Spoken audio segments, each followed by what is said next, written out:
예, 우리가 지금 사사기서를 쭉 묵상하면서 여전히 우리 마음이 많이 불편합니다. 그리스 로마 신화에 보면은 어떨 때 참 추잡한 이야기들이 많이 나옵니다. 그런데 이 성경 외에 어떤 경전으로 분류된 책 가운데 이렇게 사사기처럼 난잡한 이야기가 나오는 거 혹시 들어본 적이 있는지 모르겠습니다. 경전 중에는 이런 게 별로가 아니라 없는 걸로 생각이 됩니다만 사사기서에 보면은 참 끔찍한 이야기들이 많이 나옵니다. 17장부터 21장까지 이번 주에 이제 전반에 다 사사기 묵상이 끝나는데 17장부터 21장 전체를 우리가 한번 정리해 보는 시간을 갖겠습니다. 여기에는 사사시대의 4가지 에피소드가 나오는데요. 4가지 이야기입니다. 이 4가지 이야기는 왕이 없는 시대, 즉 사람이 자기 소견에 옳은 대로 살았던 시대, 또 그 시대의 사람들의 참상에 대한 이야기라고 할 수가 있습니다. 그 이야기들을 하나하나 간략하게 우리가 정리해보고 이 이야기를 우리에게 들려주시는 이유가 뭔지를 한번 살펴보겠습니다. 저희 고향 교회에 장로님 한 분이 저보다 한 17살 많으신 장로님인데 지금은 은퇴를 하셨습니다만, 그러고 보니까 은퇴를 하셨는데 이분이 유모를 병에 걸려가지고 상당히 오랫동안 고생을 했습니다. 이 병원 저 병원 다니도 다 몰라가지고 부모님들이 다 암으로 돌아가셨기 때문에 이분도 암이 아닌가 하고 너무너무 걱정을 많이 했는데, 너가 그러지 말고 큰 병원에, 서울의 큰 병원에 가서 한번 진단을 받아보라 그래서 올라왔더니 그 병원에서 여러 가지 검진을 하고 설계에 문제가 생겼다. 그래서 설계를 제거하면 되겠다고 제거를 했더니 깨끗이 회복돼서 지금 벌써 10몇 년이 넘었는데 아직까지 건강하게 살고 있습니다. 그래서 그렇구나. 정확한 진단이 필요하구나. 어디가 고장이 났는지를 정확하게 알아야만이 그걸 제거하면 또 깨끗이 이렇게 회복이 돼서 이렇게 행복하게 사는구나. 그걸 몰랐더니 그냥 절망 가운데 빠져서 암이 아닌가, 그렇게 수개월을 고통 가운데 처했구나. 그래서 정확하게 아는 것이 참 중요하다. 그래서 여러분, 사사기는 그런 역할을 우리에게 합니다. 정확하게 뭐가 고장이 났는지를 들여다보고 그 원인을 제거해서 인간으로 하여금 정말로 복되게 살아가도록 우리에게 교훈을 주는 엄청나게 중요한 책이라, 그렇게 여러분 보시고 이 4가지 이야기를 한번 정리해 보겠습니다. 첫 번째 이야기는 에브라임 산지의 미가라고 하는 사람의 가정에 일어난 일입니다. 미가가 그의 어머니 돈 1,100을 훔쳤습니다. 이게 그냥 훔쳤는지 아니면 어머니 돈이 내 돈이다 그래가지고 자기가 가졌는지는 모르겠습니다만 은 1,100을 갖게 됐습니다. 그런데 어머니를 보니까 이 돈이 상당히 큰 돈이고 그 다음에 또 상당히 풍기했던 것 같습니다. 그래서 누가 가져갔는지 이 돈 가져간 사람 저주를 받을지어다. 그러고 막 다니십니다. 꽤 큰 돈입니다. 여러분, 우리 미가서의 미가 이 가정에 개인 제사장 하나를 고용하면서 1년에 연봉으로 은 10개 계산하는 걸 보면 이 돈이 만만치 않은 돈이겠다는 생각이 듭니다. 어머니의 저주 소리를 듣고 미가가 양심의 가책도 되고 또 두려워서 그랬겠죠. 그 돈을 계속 가지고 와서 어머니, 내가 이 돈을 취했습니다. 그랬더니 어머니가 돌변해가지고 아들을 축복하고 혹시 그 저주가 아들에게 임할까봐 아마 겁이 나서 그런 모양입니다. 그 중에 은 200개로 은 신상을 만들어서 하나님께 바칩니다. 그러면서 이제 하나님께서 우리에게 복을 주실 것이다. 그렇게 아들을 위로해 줍니다. 미가가 그걸 받아가지고 자기 집에 신당이 하나 있는데 그 옆에 예봇 있고 그 다음에 드라빔이 있고 그 옆에다가 이 신상을 갖다 올려놓습니다. 그리고 무슨 짓을 합니까? 자기 아들 중에 한 명을 뽑아다가 제사장으로 임명을 하고 앞으로 그곳에 제사를 지내고 하나님을 섬기도록 그렇게 만들었습니다. 어머니의 은 1100을 훔치고 저주가 무서워서 도로 내놓는 아들에게 저주를 끌어부었다가, 아들에게 한 건 아닙니다만 저주를 끌어부었다가 아들이 범인이라는 사실을 알고 오히려 아들을 위로하기 위해서 그 돈으로 은 신상을 만들어서 하나님께 바치는 어머니. 그 신상을 예복과 드라빔이 있는 신당에 갖다 놓고 그 아들을 제사장으로 삼는 이 가정, 철저하게 윤리도 신앙도 붕괴된 그런 가정을 우리가 봅니다. 이게 어느 시대 때 이야기인지는 정확하지는 않습니다. 하여튼 사사시대 때 한 가정의 이야기입니다. 돈을 자랑하고 복받기를 좋아하는 한 가정의 이야기죠. 이와 함께 거룩히 드리는 행위도 있고 예법도 있고 제사장도 있습니다만 자기식 종교 행위, 자기식대로 하나님을 섬기는 그런 신앙의 모습을 우리가 봅니다. 두 번째 이야기는 역시 미가 집에서 벌어진 일입니다. 한 젊은 레이지파 청년하고 엮이면서 일어났던 일입니다. 유다 지파에 속한 베냐민의 베들레헴에 한 레이 청년이 있었습니다. 이게 무슨 말이냐면은 여러분 여호수아가 땅을 이렇게 가나안 땅을 정복하고 각 지파에게 땅을 분배할 때 그때 레위 지파 사람들에게는 땅이 분배되지를 않습니다. 왜 그러냐면은 이 레위 지파 사람들은 전국의 성읍에 골고루 흩어져 살아야 됩니다. 그곳에서 자기들이 거할 조그마한 집은 얻습니다만 그 주변에 또 채소 밭을 일굴 만한 땅을 얻기는 합니다만 분배된 기업은 없습니다. 땅은 없습니다. 전국에 흩어져서 율법을 가르쳐야 될 책임이 이 레위 지파 사람들에게 있었기 때문에 한 곳에 모여 살 수가 없습니다. 아마 그 중에 한 사람이 이 유다 지파에 소속된 베들레헴 땅에 베들레헴 지역에서 이 레위 지파 사람으로 역할을 감당을 해야 되는데 그 청년이 거루할 지역을 찾아서 길을 떠나게 됩니다. 아마 그곳이 좁고 또 생계가 보장이 안 돼서 그랬는지는 모르겠습니다만 이 청년이 길을 나서게 됐는데 에브라임 산지에 가서 미가 집에 이르게 됐습니다. 미가가 어디서부터 온 사람인지 물었더니 그래도 미가는 또 이 나그네를 잘 대접을 했던 모양입니다. 자초지종을 이렇게 따져 물었더니 이 청년이 베들레헴에 있어야 될 레위 지파 사람인 것을 알고 자기 집에 고용을 합니다. 내가 은 10개 주고 옷 한 벌 1년에 한 벌 주고 그 다음에 네 먹을 걸 줄 테니 우리 가정에 네가 제사장이 되어주면 어떻겠냐. 근데 이 청년이 가만히 들어보니 너무 좋거든요. 아이고 그렇게 하자고 해서 계약을 맺고 그 가정의 제사장으로 들어앉게 됩니다. 근데 아마 이 미가가 자기 아들을 제사장으로 세워놨는데 이게 뭐 좀 시원찮고 별로 마음에 안 찼던 모양입니다. 제사는 아무나 드리는 것이 아니고 이 역할을 아무나 수행하는 것이 아니라 레위 지파 사람을 하나 고용한다는 것이 훨씬 아마 좋아 보였던 것 같습니다. 그래서 레위 지파 청년이 한 가문에 한 가정에 가문도 아니고 한 가정에 제사장이 됐습니다. 요즘으로 치면은 사목 같다 그럴까요? 회사 목사들이 있잖아요, 그렇죠? 제가 한때 교목이었습니다. 제가 가나안농원학교 교목이었는데, 제가 3년 반 만에, 이 교목은 아닌 것 같다 해서 도망을 나왔습니다, 제가. 왜 그랬냐면은, 제가 설교를 하잖아요. 그러면은 교장 선생님이 그 설교를 뒤집어 엎을 수가 있어요. 우리 학교 방침하고 아닌 것 같다.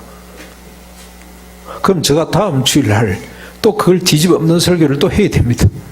그럼 이분이 더 기가 찬 겁니다. 그래서 이게 하나님의 나라가 아니고 가나안 농문학교를 위해서 존재하는 목사, 이건 더 이상 있을 수가 없다. 그래서 제가 더 이상 있을 수가 없습니다. 그리고 갈 바를 알지 못하고 떠나게 되는, 그때 마침 또 청빙이 또 오고 이래가지고 떠난 적이 있는데 꼭 그런 꼴이 됐습니다. 자기 소속이 어딘지, 자기 신분이 뭔지를 모르고 한 네이지파 청년이 떠돌고 있습니다.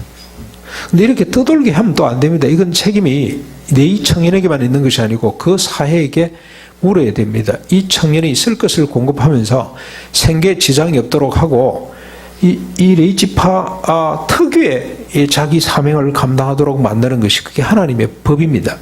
생계를 보장해 줘야 돼요.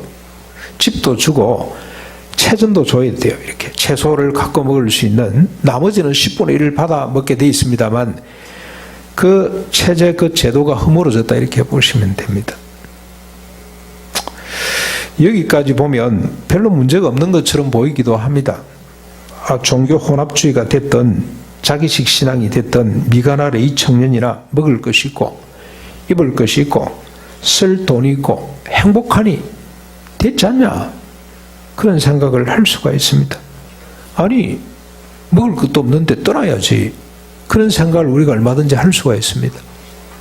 요즘 목사들도 보니까 청빙서를 쓸 때 반드시 들어가야 될 서류가 있습니다. 여러분이 전부 다 당회원들이 사인을 다 해서 하나 첨부해야 되는데 그게 뭐냐면은 월 사례를 얼마 주겠다는 게 표시가 돼야 돼요. 그 다음에 배사례를, 보너스를 몇 % 주는지까지 다 적어야 됩니다. 그게 안 되면 청빙 서류 자격이 없어요. 자기 먹을 것 다 챙겨가면서 목회자들이 그 청빙 허락을 하는 것처럼 이렇게 하는 거 맞지 않냐 이런 생각을 할 수가 있습니다. 종교나 신앙이라는 것이 사람을 위해 있지 사람이 종교를 위해 있을 수가 있냐, 그런 생각 얼마든지 할 수가 있습니다. 예수님 말씀도 그런 말씀 있잖아요. 안식일이 사람을 위해 있어야 되지 사람이 안식일을 위해 있어가 안 된다. 그런 논리로 보면 이 말이 된다는 생각이 들어요. 그 생계도 보장이 안 되는데 떠나야지. 된다는데 행복하다는데 뭐가 문제될 게 뭐가 있냐. 궁극적인 것은 인간의 행복 아니겠냐. 하나님도 인간이 행복하자고 믿는 것이지. 이런 논리를 펴면 얼마든지 우리가 이 이야기에 시비를 걸 수가 없고 이게 뭐 정상이구나, 뭐 잘했구나 그런 생각이 듭니다만, 그러나 우리 마자 두 가지 이야기를 다 보시면 이런 게 무너지면 어떤 현상이 나타나는지, 지금은 아직 미시사 한 가정의 이야기입니다만 이게 지파로 또 나라 전체로 확산이 됐을 때 어떤 현상이 나타나는지를 우리 세 번째, 네 번째 이야기가 잘 증명해 주고 있습니다. 세 번째 이야기는 단지파로 옮겨집니다. 지금까지는 한 가정과 개인의 경우라면 세 번째에는 한 지파 경우를 담고 있습니다. 18장 1절에 보면은 단지파는 그때까지 거주할 땅을 얻지 못했더라 라고 기록을 합니다. 원래 단지파는 예루살렘 근방의 땅, 그러니까 유다나 베냐민이나 에브라임 지파로 이렇게 둘러싸인 땅을 하나 배정을 받습니다. 분배받았습니다. 삼손의 고향이 소라였죠. 소라 지역이 단지파 사람들이 원래 배정받은 땅입니다. 여호수아 19장 40절에 48절에 보면은 그 땅이 여호수아가 있을 때 배정됐더라라고 기록을 하고 있습니다. 그러나 이 단지파 사람이 그 땅을 차지하지를 못하고 유리방황하고 있습니다. 그러다가 정탐꾼 5사람을 뽑아서 아마 조금 이제 힘이 생긴 것 같습니다. 전국에 우리가 기거할 만한 땅이 어디 있는지 좀 알아보고 오느라고 보냅니다.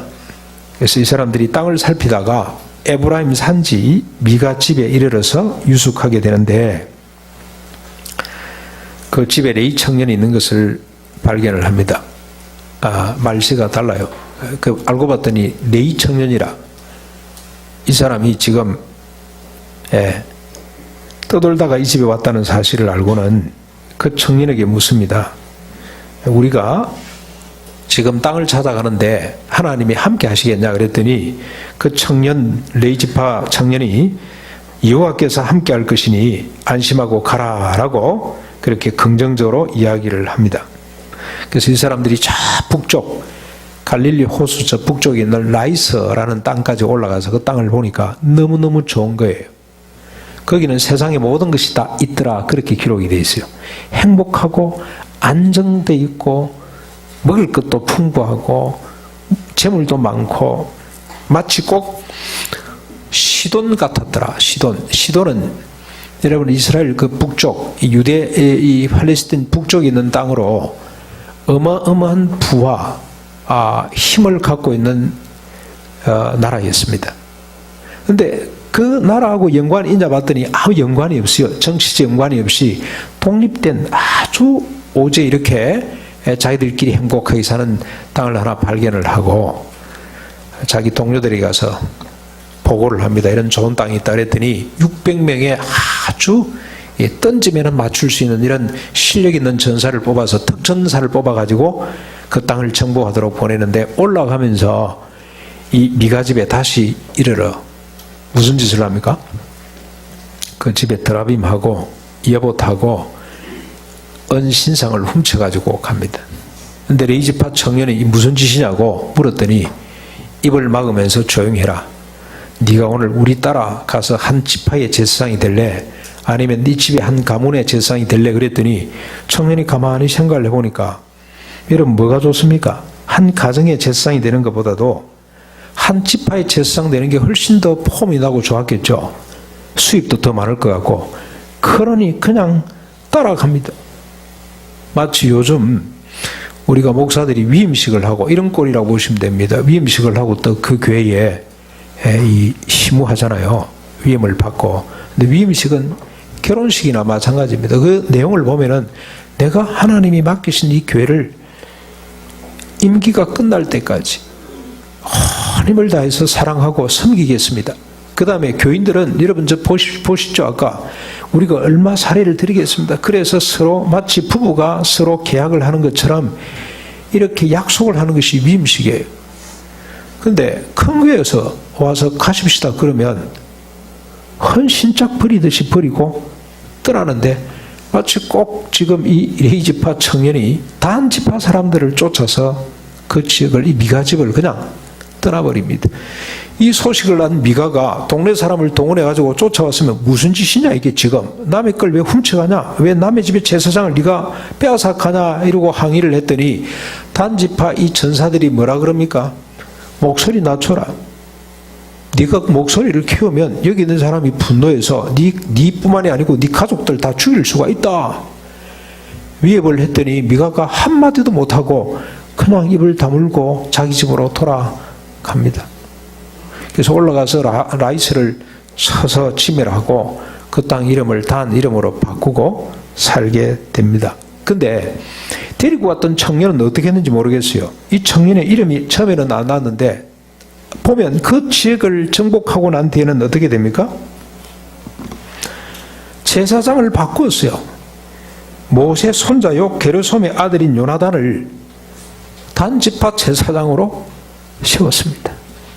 그러니까 가만히 이제는 자리를 잡고 보니 이런 이름도 없는 이런 제사장을 세워서 될 게 아니고 좀 더 정통성 있고 가문이 좋은 집안 사람을 뽑아서 세웠다고 보시면 돼요. 교회가 그렇습니다. 처음에는 뭐 아무나 좋습니다 했다가 나중에 교회가 자리를 잡고 교회가 성장하면 어떻게 됩니까? 우리 교회 걸맞는 목회자를 뽑아야 되겠다 해서 박사학위 몇 개나 가지고 있고 뭐 좀 실력 있는 사람을 뽑아 세우는 것처럼 오늘 이 단지파 사람들도 똑같은 짓을 하고 있습니다. 평나인 것 같아요. 이 청년은 통일한 인물이 아닌 것 같아요. 아무리 봐도. 여러분 이 전쟁은 침략, 약탈 전쟁입니다. 여호수아가 처음에 이 팔레스틴 지역을 정복할 때 그때는 하나님이 그들의 죄악이 간영하도록 기다렸다가 그건 일종의 하나님의 심판의 전쟁이었다면 그래서 그 전쟁은 우리가 정통성을 인정할 수가 있습니다. 그러나 단 지파가 저지른 이 전쟁은 그야말로 약탈을 위한 전쟁입니다.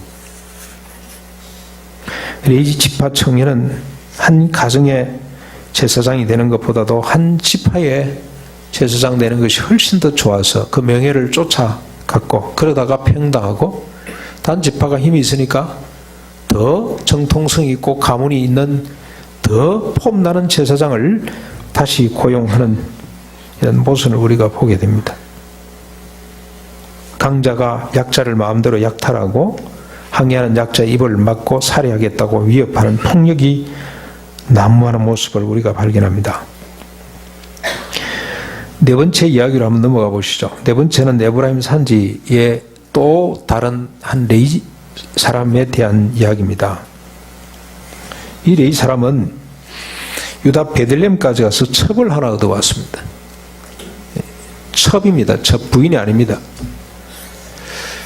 참 이해가 잘 안 되죠. 예. 뭐 하러 갔든지 첩을 하나 데리고 왔어요. 그런데 이 첩이 바람을 피웠어요. 음행을 저지르고 자기 친정에 가서 넉 달 동안 오지 않습니다. 그랬더니 레위지파 사람이 그 첩을 데리러 갔습니다.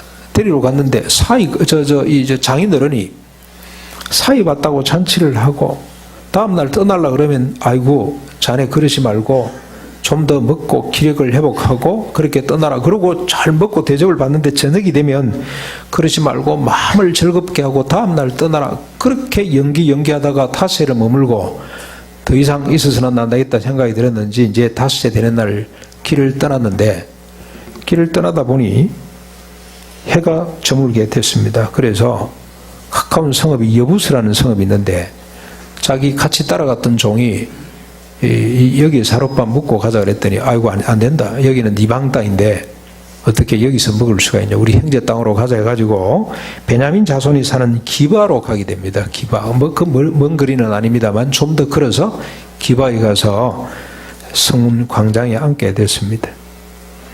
그런데 아무도 이 사람들을 집으로 가자고 초청하는 사람이 없습니다. 신명기에 의하면 나그네들을 환대해야 됩니다. 자기 동족이 길거리에서 노숙하도록 내버려 두는 것은 법이 아닙니다. 반드시 초청을 해드려야 됩니다. 근데 아무도 그런 사람이 없어요. 그런데 더 어두워졌을 때 한 노인이 밭에 있으라도 오다가 이 사람을 보고 당신이 지금 어떤 사람이냐, 어디서 와서 어디로 가는 사람이냐, 나그네인 줄 알고 물었더니 에브라임 산지 사람이라, 자기 동양 사람이라. 그래서 너무 반갑게 이분을 자기 집에 초청합니다. 그래서 발을 씻기고 먹을 걸 주고 나귀에게 짚을 줘서 마음을 편안하게 해줍니다. 그렇게 마음이 편안할 즈음에 동네 불량자들이 몰려와서 문을 두드리면서 오늘 낮에 너희 집에 오늘 네가 초청한 그 남자를 내놔라. 우리가 상관하리라. 이 상관한다는 단어가 아담과 하와가 동침했더라는 말과 꼭 같은 말입니다.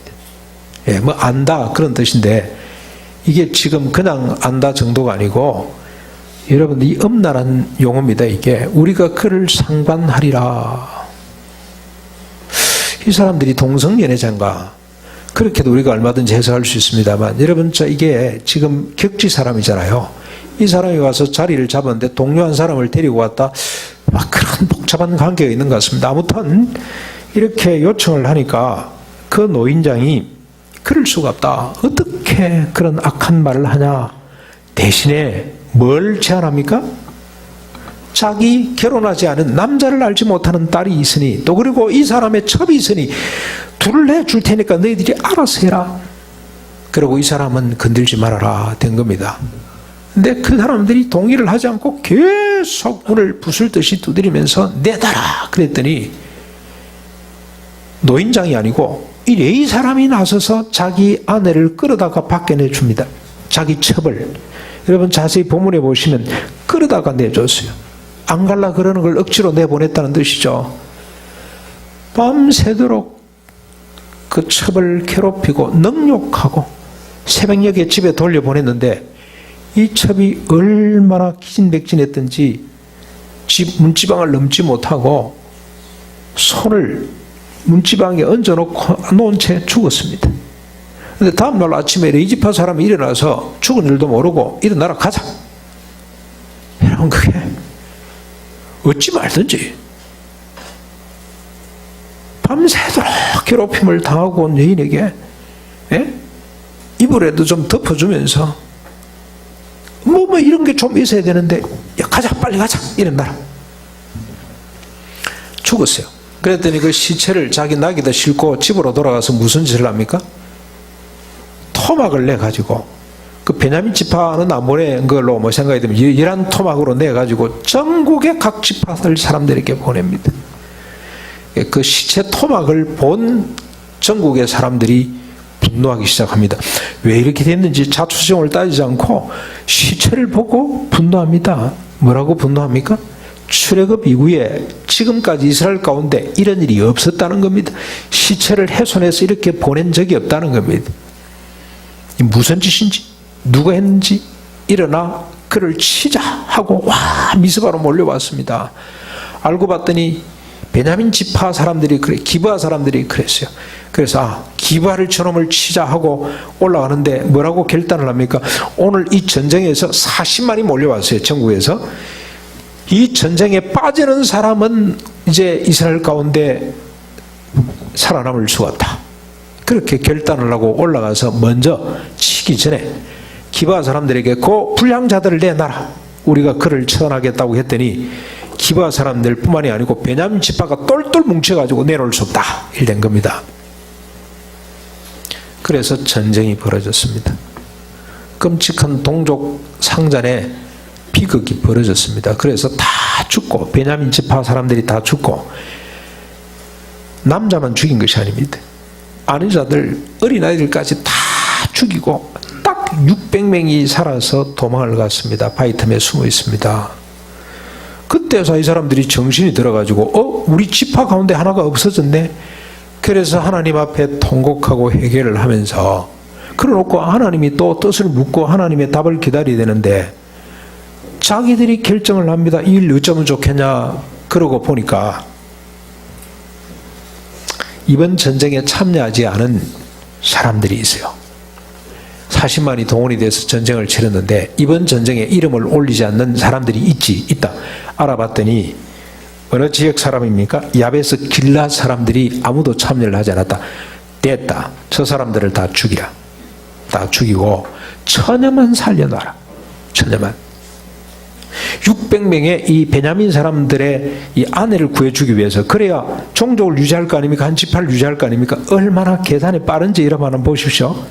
한 지파가 소멸되는 것 그것도 용납이 안 돼가지고 그래서 올라가서 야베스 길앗 사람을 남녀노소 불문하고 다 죽이고 처녀만 살려서 데리고 왔는데 숫자가 모자라요. 400명밖에 안 돼요. 그랬더니 이걸 또 어떻게 할까 전전긍긍하다가 또 하나 생각한 것이 실로. 그때까지만 해도 영적 센터가 실로에 있었습니다. 장막이 실로에도 있기도 하고 왔다 갔다 했습니다만 실로에 있는데 이때 여호와의 절기를 지키기 위해서 춤추며 말 밖으로 나오는 사람을 너희들이 포도원에 숨어있다 잡아가지고 너희 아내로 삼아라. 그거는 무효다. 무효. 그래서 200명의 숫자를 채우는 비극이 또 일어납니다. 이게 지금 사사이가 우리에게 들려주는 이야기입니다. 동족 상잔, 끔찍한 전쟁이 벌어지고 하나님이 허락합니다. 물어봐요. 하나님 올라가서 칠까요? 올라가 치라. 이건 정의로운 전쟁이 아니고요. 하나님께서 이스라엘 백성들이 범죄했을 때 어떡합니까? 이방인 손에 팔아버리시는 것처럼 자기들끼리 손에 팔아버려.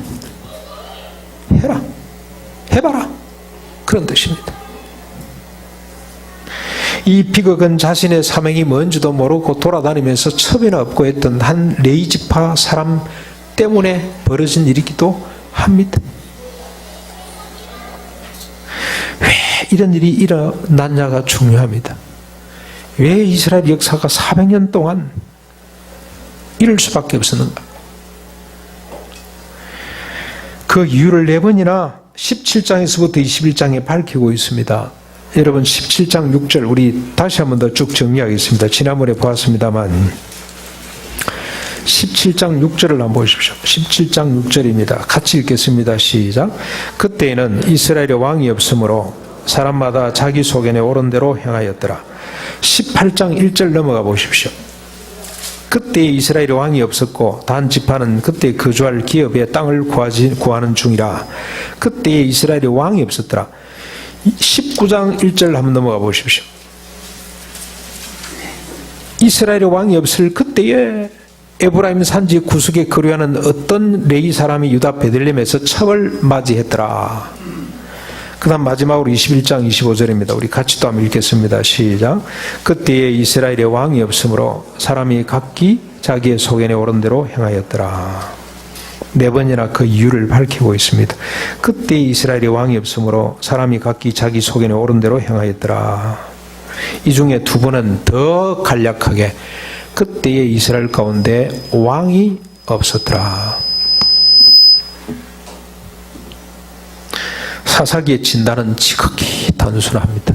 인간이 왜 이러고 있는가? 400년 동안 왜 인간이 이 모양 이 꼴인가에 대한 해답을 정확하게 핵심적인 지극히 단순한 답을 내놓고 있는데 이스라엘 가운데 왕이 없었으므로. 우리는 여기서 말하는 왕이란 정치적 왕이 아님을 여러 차례 확인을 했습니다. 시간, 그 당시로 아무리 좁혀봐도 율법대로 가르치는 지도자까지 좁혀본데도 그런 사람이 없어요. 모세도 거기에 들지를 못했습니다. 그렇다면 여기서 말하는 왕은 한 분밖에 없습니다. 메시아일 수밖에 없습니다. 이 왕이 메시아라고 한다면 왕이 없어서 이 말은 무슨 말이겠습니까? 구원받지 못해서. 메시아가 없어서 구원받지 못했기 때문에 이스라엘 백성은 자기 소견에 옳은 대로 살 수밖에 없었더라. 그래서 돈을 훔치고 어미의 돈을 훔치고 그 훔쳐간 사람을 저주를 했다가 자기 자신인 줄 알고 저주를 축복으로 바꾸고 먹고 살기 위해서 사익지를 떠나서 돌아다니다가 첩이나 얻고 한순간 분노로 동족 간의 전쟁을 치르고 뒤늦게 후회하지만 또 다른 전쟁을 치를 수밖에 없는 모순 중에 모순, 추잡한 삶, 추악한 삶을 살 수밖에 없었던 것은 그때 메시아가 없어서 구원받지 못했기 때문에 자기 소견에 옳은 대로 살 수밖에 없었기 때문에 그렇습니다. 이게 인간의 실체입니다. 실체. 이 사사기 우리에게 밝혀주려고 하는 인간의 참모습. 존재 자체가 그렇기 때문에 여기서 벗어날 인간은 한 사람도 없다는 것이 사사기가 밝히는 비밀입니다. 교훈입니다. 사사도 그랬고 나시린도 그랬고 레이지파 사람도 별 수 없고 모든 인간은 그냥 평범한 사람은 말할 것도 없고 사사로 세어나도 사사도 그렇고 삼손 같은 경우는 나시린입니다. 그렇죠? 특별히 하나님이 내셨어요. 예. 낙이 특별히 하나로 1000명을 죽일 만큼 힘있게 이렇게 세어나도 그 인간도 별 수 없고 레이지파 사람 아무리 세어나도 소용이 없고 심지어 청년도 그렇고 노인도 그렇습니다. 남자도 그렇고 여자도 그렇습니다. 첩도 그렇고 안방 교수도 그렇고 여기 안방 교수 이야기는 없는데 그렇게 말씀하실 분이 있는 것 같은데요. 여러분 시스라의 어머니 이야기 아시나요? 드보라 바락에게 죽임을 당한 시스라 어머니가 자기 아들이 전쟁에서 야빈의 군대 장관입니다. 아마 전쟁에 요즘으로 치면은 2차 대전 때 누구쯤 아이젠하워나 아니면 메가드나 롬멜 장군만큼이나 전쟁에 뛰어난 인물인데 이 자기 아들이 안 돌아오니까 어머니가 뭐라 그럽니까? 뭐라 그러고 기다리고 있습니까? 아, 우리 아들이 이번에 노획물이 많은가 보다. 우리 아들 휘하게 있는 장군들이 전부 다 처녀들을 다 하나씩 차고 오는가 보다. 저들이 노획물이 너무 많아서 지금 운반하기가 힘든가 보다. 외투가 고급 외투가 수없이 많이 노획됐나 보다. 이러고 있어요. 첩으로 끌려간 사람이나 안방 교수나 거기입니다. 심지어 종교마저도 그렇습니다. 하나님을 섬기는 것과 우상을 섬기는 것 구별이 없습니다. 하나님을 섬긴다 그러면서 우상을 섬기고 있고 우상을 섬기면서 하나님을 섬기는 것처럼 착각을 하고 있습니다. 왕이 없어서 그렇습니다. 자기 소견에 옳은 대로 살 수밖에 없기 때문에 그렇습니다. 그래서 바울은 이렇게 정의를 했습니다. 그 정의가 너무너무 정확합니다. 의인은 없나니 하나도 없으며 깨닫는 자도 없고 하나님을 찾는 자도 없고 다 치우쳐 함께 무익하게 되고 선을 행하는 자가 없나니 하나도 없도다. 그들의 목구멍은 열린 무덤이요 그 혀로는 속임을 일삼고 그 입술에는 독사의 독이 있고 그 입에는 저주와 악독이 가득하고 그 발은 피 흘리는데 빠른지라 파멸과 고생이 그 길에 있어 평강의 길을 알지 못하였고 그들의 눈앞에 하나님을 두려워함이 없느니라. 근데 바울은 그 원인을 여러분 3장 로마서 3장 9절에 어떻게 밝히고 있냐면 모든 인간이 다 죄 아래에 있기 때문에 그렇다라고 밝히고 있습니다.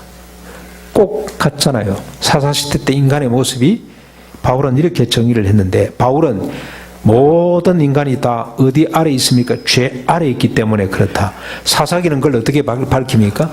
모든 인간이 자기 속에는 옳은 대로 살기 때문에 그렇다. 그럼 죄 아래 있다는 거하고 자기 속에는 옳은 대로 산다는 거하고 이게 꼭 같은 말입니다. 이퀄입니다. 이퀄. 우리가 죄인이다. 뭔 뜻입니까? 자기 속에는 옳은 대로, 자기 생각대로, 자기 지성대로, 자기 감성대로, 자기 의지대로, 자기 이성대로 살아버리기 때문에 이런 현상이 나타난다고 밝히고 있다 이 말입니다.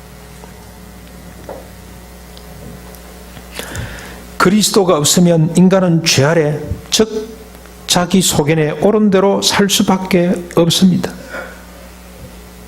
지난주에도 우리가 살폈습니다만 이게 정말로 중요한 부분입니다. 자, 그러면 그리스도가 왕이 계시면 어떻게 된다는 겁니까? 더 이상 자기 속에는 옳은 대로 살지 않게 된다는 겁니다. 대신에 어떻게 삽니까? 주님의 속에는 옳은 대로 주님의 뜻대로 사는 인간이 된다는 겁니다. 그게 구원입니다. 그게 왕이 하시는 일입니다. 오늘 여러분 우리가 읽은 이 교동문이 있잖아요. 전에 고통받던 자들에게 흑암이 없으리로다. 전에 뭐 때문에 고통받았습니까? 자기 속에는 옳은 대로 살려고 하다가 고통을 받는 인간들 속에 흑암이 없을 것이다. 옛적에는 여호와께서 스불론 땅과 납달리 땅이 멸시를 당하게 하셨더니 후에는 해변길과 요단 저쪽 이방의 갈릴리를 영화롭게 가장 고통받던 땅을 이제는 어떻게 만든다는 겁니까? 영화롭게 만들겠다는 겁니다. 왜 고통받게 됐습니까? 자기 속에는 옳은 대로 살다가 보니 고통받을 수밖에요. 흑암에 행하던 백성이 큰 빛을 보고 사망의 그늘진 땅에 거주하던 자에게 빛이 비치도다. 왜 흑암에 행했습니까? 왕이 없어서 자기 속에는 옳은 대로 살다가 그리 된 거란 말이죠. 주께서 이 나라를 창성하게 하시며 그 즐거움을 다하게 하셨으므로 추수하는 즐거움과 탈취물을 나눌 때의 즐거움같이 그들이 주 앞에서 즐거워하오니 이는 그들이 무겁게 맨 멍에와 그의 어깨의 채찍과 그 압제자의 막대기를 주께서 꺾으시되 미디안의 날같이 하셨습니다. 그들을 압제하던 막대기, 그들을 압제하던 멍에가 뭐죠? 정치적 고통이 아닙니다. 군사적 고통이 아니고 존재로 진 고통입니다. 자기 속에는 옳은 대로 살 수밖에 없는 그 본성, 그것 때문에 압제당하고 고통당하고. 여러분 사사기 우리에게 밝히는 겁니다. 외국 사람이 쳐들어오지를 않았어요. 자기들 길이 이루고 있습니다. 지금 어지러이 싸우는 군인들의 신과 피 묻은 그 도시 불에 습같이 살라지게 될 것인데 어째서 그렇게 됩니까? 무엇이 그렇게 만듭니까? 이는 한 아이가 우리에게 낳고 그 아들을 우리에게 주신 바 되었는데 그께는 정사를 메었고 이름은 기묘자 묘사 전능하신 하나님 영존하신 아버지라 평강의 왕이라. 바로 이 아이입니다. 이새의 뿌리 가운데 나는 이 아이 예수 그리스도. 그분이 없어서 인간은 자기 속에는 옳은 대로 살 수밖에 없었습니다. 많은 사람들은 여기에 대해서 의심을 갖습니다. 자기 속에는 옳은 대로 살던 사람이 어떻게 자기 속에는 옳은 대로 살지 않고 주님의 속에는 옳은 대로 주님의 뜻대로 살 수 있게 되냐? 과학적 근거가 뭐냐? 과학적 근거라면 심리적, 인지적 근거가 뭐겠냐? 이렇게 묻는 거죠. 어떻게 그렇게 되냐, 그게? 뭐 종교적 결단이냐, 도덕적 결단이냐? 거기에 대한 답을 우리 주님이 주셨습니다. 이런 질문을 니고데모가 와서 했어요. 니고데모, 우리를 대신해서 니고데모가 밤중에 찾아와서 주님 어떻게 해야 내가 하나님의 나라를 볼 수가 있겠습니까? 내가 하나님의 뜻대로 사는 인간이 되겠습니까? 그 질문을 여러분 더 분석해 들어가면 어떻게 하면 내 속에 오른 대로 살지 않고 주님의 뜻대로 살 수 있는 인간이 되겠습니까? 라고 묻는 겁니다. 그때 주님이 뭐라고 답변을 합니까? 거듭나야 된다 그랬어요. 거듭나야 된다. 도덕적 결단, 윤리적 결단, 종교적 결단으로 되는 것이 아니고 거듭나야 된다. 거듭난다는 말은 다시 태어난 걸 말합니다. 그랬더니 니고데모가 못 알아듣고 그럼 어머니 배 속에 들어갔다 다시 나야 됩니까? 그랬을 때 주님이 하신 말씀이 있죠. 뭐라고 이야기를 합니까? 모세가 광야에서 뱀을 든 것처럼 인자가 들려야 하리라. 무슨 말입니까? 내가 십자가를 져야 되리라. 십자가 부활이 해답이다. 십자가 부활로 너희들이 거듭나야만이 자기 소견에 옳은 대로 살지 않을 수가 있다. 그래서 바울은 이걸 이렇게 정의를 했습니다. 우리 같이 한번 말씀을 보겠습니다. 골로새서 2장 11절 12절인데 같이 한번 읽어보실까요? 시작.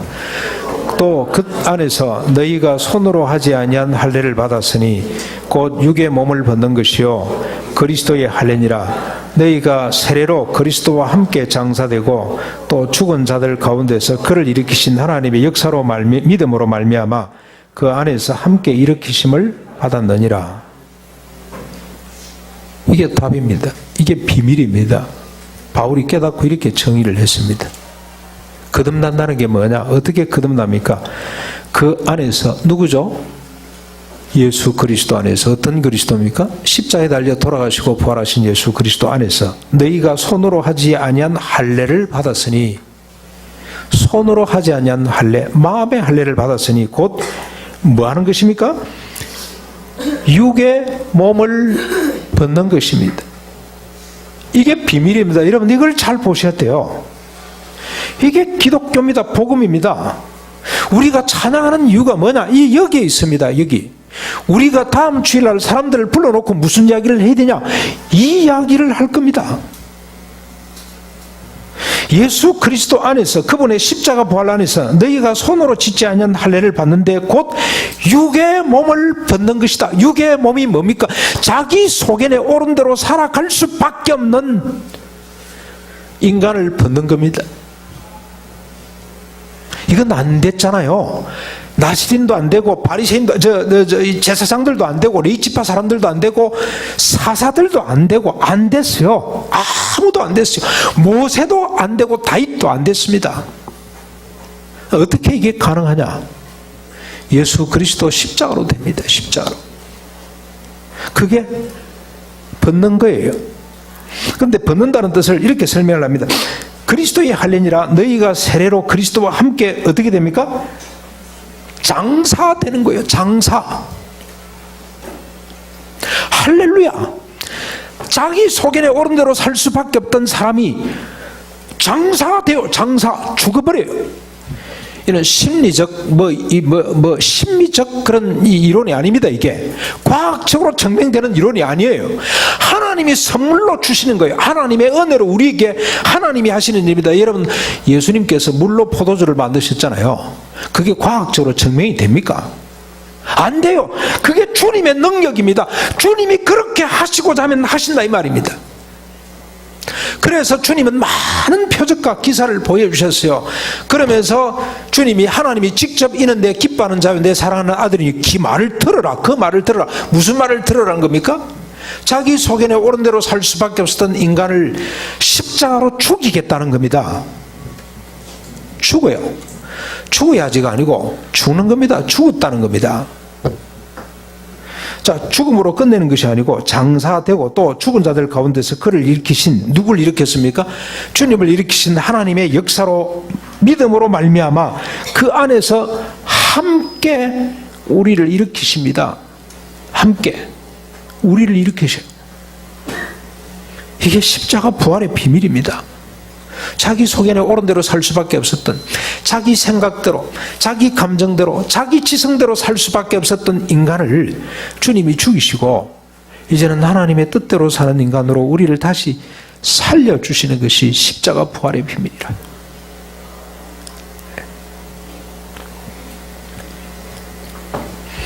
오늘 한국교회 강단에서 이야기가 계속 전해져야 됩니다. 딛고 타던 사람이 애꾸서 타는 축복 있기를 바랍니다. 그건 안 해도 괜찮습니다.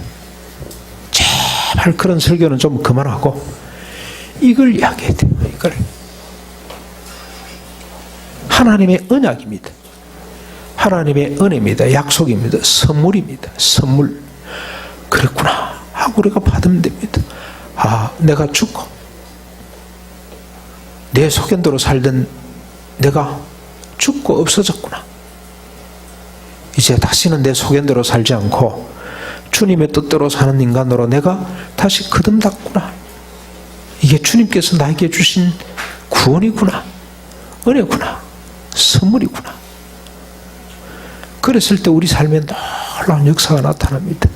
자기 소견대로 살려고 했던 그 모습이 너무너무 비참하고 너무너무 안타깝고 억울하고 분해서 하나님 앞에 통곡합니다. 통곡. 하나님, 내가 또 이렇게 살았네요. 이게 내 모습이 아닌데.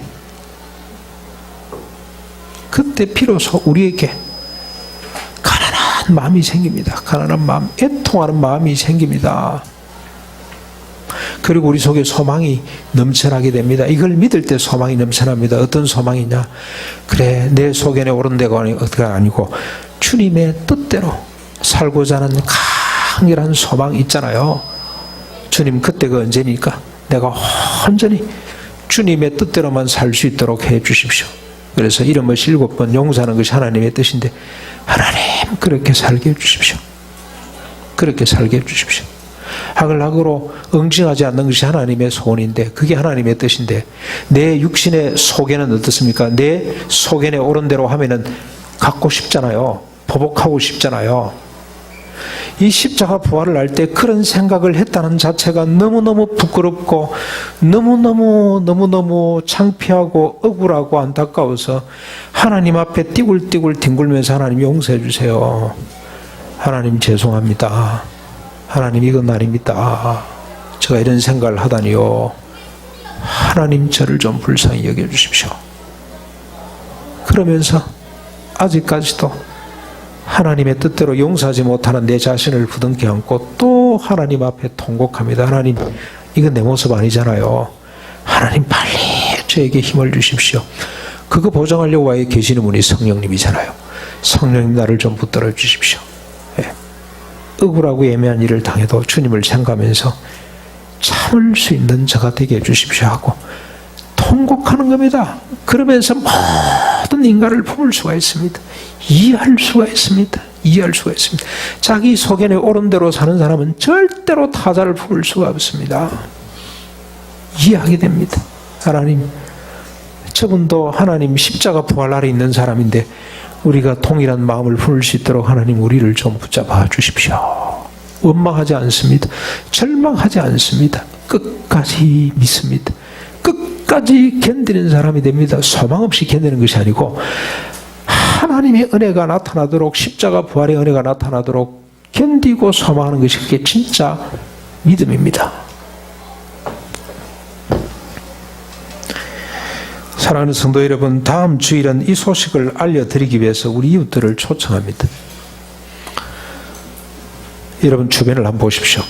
이미 작정을 하고 오기로 한 사람, 또 뭐 이런저런 핑계로 못 오는 사람 이미 판명이 났습니다만 일주일 동안 우리가 기도로 준비하십시다.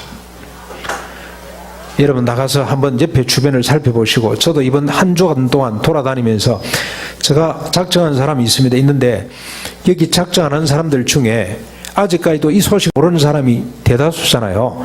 무조건 초대하렵니다. 이번 주에 교회로 나오십시오. 이번 주에 나와서 한번 기독교가 뭔지, 복음이 뭔지, 십자가 부활이 뭔지를 한번, 교회 꼭대기에 달고 있는 십자가의 의미가 뭔지를 한번 들어보십시오 하고 강제적으로라도 이 자리를 제가 좀 끌고 나오렵니다. 왜냐하면 이게 하나님의 뜻이기 때문에 그렇습니다. 주님은 집을 나간 탕자를 기다리는 마음으로 밤마다 불을 켜놓고 밖에 서서 기다리십니다. 그게 예수님이 직접 하신 비유 아닙니까? 비유. 큰아들처럼은 하면 안 됩니다. 제대로 된 자식이라면 어떻게 해야 되겠습니까? 아버지, 추운데 들어가세요. 제가 가서 동생 데리고 오겠습니다. 그렇게 자기가 먼저 집을 나서야 될 거 아니에요. 동생 데리러. 그게 제대로 된 자식이죠. 부모 마음을 아는 자식이겠죠. 오늘 우리들에게도 이런 은혜가 있기를 바랍니다. 우리 주변에 있는 사람들 억지로라도 채워서 이 복음 들려주십시다.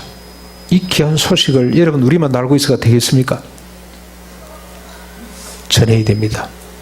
이 아름다운 소식, 생명의 소식을 전해서 주님을 기쁘게 하는 내일이 다음 주가 되고 준비하는 한 주간이 됐으면 좋겠습니다. 새벽기도 다 나오십시오. 성령님이 역사하시도록. 사람이 하는 일 아닙니다. 이게 성령님이 하셔야 됩니다. 성령님이 하시기 위해서는 우리가 기도 외에는 방법이 없습니다. 이런 유는 기도 외에 나타날 수가 없다. 그래서 여러분 기도를 나오시되 여러분 한번 결단해 주십시오. 목사가 이렇게 외치고 이렇게 요구할 때 한번 동의를 해 주셔야 됩니다. 내가 새벽 기도 하리다. 한 주간 동안 타사를 가슴에 품고 영혼을 품고 그 영혼을 위해서 내가 한번 울어보리라. 여러분 1년에 한 번씩 우리가 예수를 모르는 사람을 품고 울어봐야 안 되겠습니까? 그래야 우리가 하나님 앞에 아름다운 모습으로 변하지 않겠습니까? 남을 위해서 한 번도 울어보지도 못한 인생이 얼마나 메마르겠습니까? 이번 한 주간 동안 우리가 한번 하나님 앞에 울어봅시다.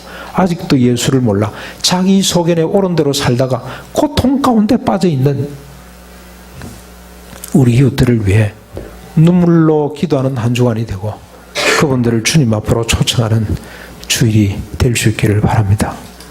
같이 한번 우리가 말씀을 생각하면서 515장 찬송 드리겠습니다. 515장입니다.